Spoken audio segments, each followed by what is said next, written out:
I'd like to talk for a minute about an issue that's getting more and more attention. That's the issue which scientifically is called stratospheric aerosol geoengineering, also called the chemtrail issue.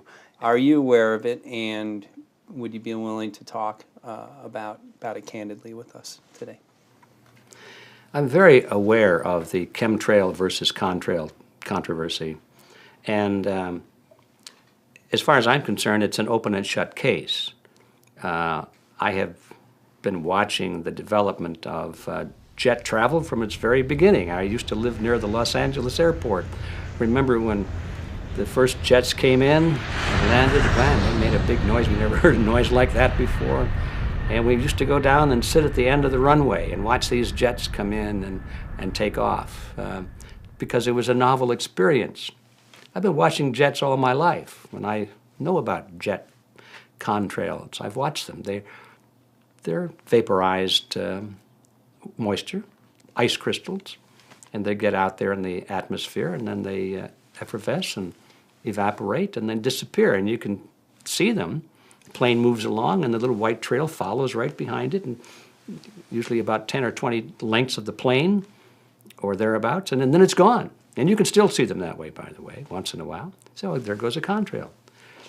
These other things we're talking about are not at all the same phenomena at all. These planes go by, and they billow out this white smoke, and it covers the sky from horizon to horizon. It doesn't dissipate at all. And they crisscross each other, and you see this thing cover the sky and turn it milky, and then people start having trouble breathing, and then you hear stories about the aluminum and barium deposits that they're picking up and the residue. And you put it all together, and I don't see how anybody who's got their eyes open and their mind open can come to any other conclusion but that somebody is spending a lot of money and effort to spray the planet. The question is, why? I have my own theories, but I hope that there will be some good investigative reporters go out there and get us the answer. I know that whenever it's finally discovered, and it will be, the people who are doing it will undoubtedly say, oh, well, we did it for you folks. It's for the greater good of the greater number. Mm-hmm. It's for the society. It's probably to prevent global warming, or maybe it's to inoculate people against some kind of a dreaded biological attack. We can't go around shooting everybody in the arm, but we can spray them and save their lives. You see how good we are?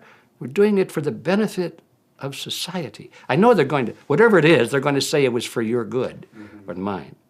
Surely when it finally comes out what is being done, they will try to defend it as though it was some kind of a public benefit being done. It's for you folks. It's for the benefit of society and mankind and all of that nonsense. I've noticed that the spraying appears to be mostly in NATO countries. I've seen it here in the United States. I've seen it in England. I've seen it in Scotland. I've seen it in Canada. And I've had reports from people who live in France and so forth. Well, if that's true, and I believe it is, I have never heard any exceptions to it, then that's a clue, isn't it? There's a grouping, there's a political grouping here of some sort. It's international in scope. It's not just an American phenomenon. It's international. And anybody that wants to investigate that, I think, has to take that fact into consideration. They're going to find a political grouping and a political motive here. But in my humble opinion, it's not in your good or mine at all. I don't know what it is, but we'll soon find out.